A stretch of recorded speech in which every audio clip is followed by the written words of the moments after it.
ഇവിടെ ഒരു കുട്ടിയുടെ മരണവും ആ മരണം ഉണ്ടാക്കുന്ന ആകുലതകളും അത് സംബന്ധിച്ചുള്ള വ്യാകുലതകളും എല്ലാം ഹാഷ്മി പറയുമ്പോൾ ഇതേപോലെ സമാനമായ നടന്നൊരു കൊലപാതകത്തിലെ പ്രതിയെ വീട്ടിൽ കല്യാണത്തിന് വിളിക്കുകയും അതിന്റെ കൂടെ ഫോട്ടോ എടുക്കുകയും ചെയ്തതിന്റെ ഒരു വല്ലാത്ത ജാള്യത അമ്മാവൻ കാര്യമായിട്ട് ചൊറിയുന്നുണ്ടല്ലോ. അമ്മാവൻ ചൊറിഞ്ഞൊറിഞ്ഞ് തല്ല് വെച്ച് കൂട്ടുന്നു ഇപ്പോഴും ഹാഷ്മിക്ക് ഇല്ല എന്നുള്ളത് ഒരു തരിമ്പും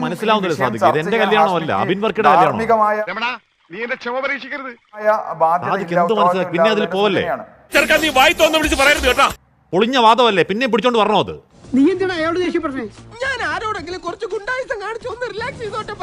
താങ്കൾ ഉന്നയിച്ച താങ്കൾ എന്നെ കൊടുക്കാനെന്ന് പറഞ്ഞ വാദത്തിൽ പൊട്ടിപ്പൊളിഞ്ഞ് അവിടെ വീണു. അവിടെ വീണെടുത്തെന്ന് ഉരുളുന്നു. എന്നിട്ടിപ്പോ ആ നേതാക്കളുടെ ചിത്രം കാണണമെങ്കിൽ അബിൻ വർക്കയുടെ കല്യാണാൽബം കണ്ടാൽ മതി. എന്താണ് ഹാഷ്മി കേരളത്തിലെ ക്യാമ്പസുകളിൽ പൈനാവ് എഞ്ചിനീയറിംഗ് കോളേജ് എന്ന് പറയുന്ന ക്യാമ്പസിൽ ഞാൻ അതാണേ പറഞ്ഞത്. നേതാവിനെ ഒറ്റ കുത്തിന് കൊന്നു കളഞ്ഞ ശരി, ഞാൻ ഒറ്റ കാര്യം ചോദിച്ചോട്ടെ, ഒറ്റ കാര്യം ചോദിച്ചോട്ടെ, അതിൽ നിന്ന് ഒളിച്ചോടുന്ന താങ്കൾക്ക് ഞാൻ ഒറ്റ കാര്യം ചോദിച്ചോട്ടെ, ഇത്തരം ചർച്ചകൾ നടത്താനുള്ളത് പണിയെടുക്കാതെ ജീവിക്കാൻ നോക്ക്. നിഖിൽ പൈലി കുറ്റക്കാരനാണ്, അധമനാണ് എന്ന് ഞാൻ പറഞ്ഞാൽ എന്റെ ചർച്ചയിൽ പോരട്ടെ.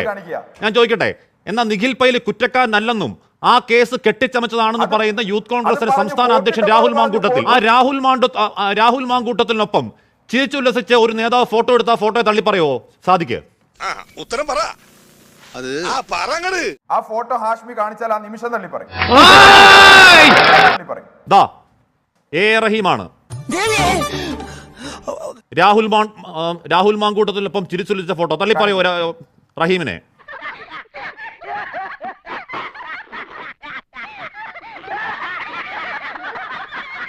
ചെറിയ വട കൊടുത്ത് വലിയ വട വാങ്ങിച്ചു. എവിടെ കാണിക്കും? സ്ക്രീനിൽ നോക്ക്, ക്യാപ്സൂൾ തരേണ്ട, സ്ക്രീനിൽ നോക്ക്. ഞാൻ വേണ്ട എന്ന് പറഞ്ഞത് അവനെ തല്ലണ്ടെന്നല്ല, അവന്റെ കയ്യിൽ നിന്ന് തല്ല് കൊള്ളണ്ടാന്നാ പറഞ്ഞത്. കിട്ടേണ്ടതൊക്കെ കിട്ടിയല്ലോ, സമാധാനമായി.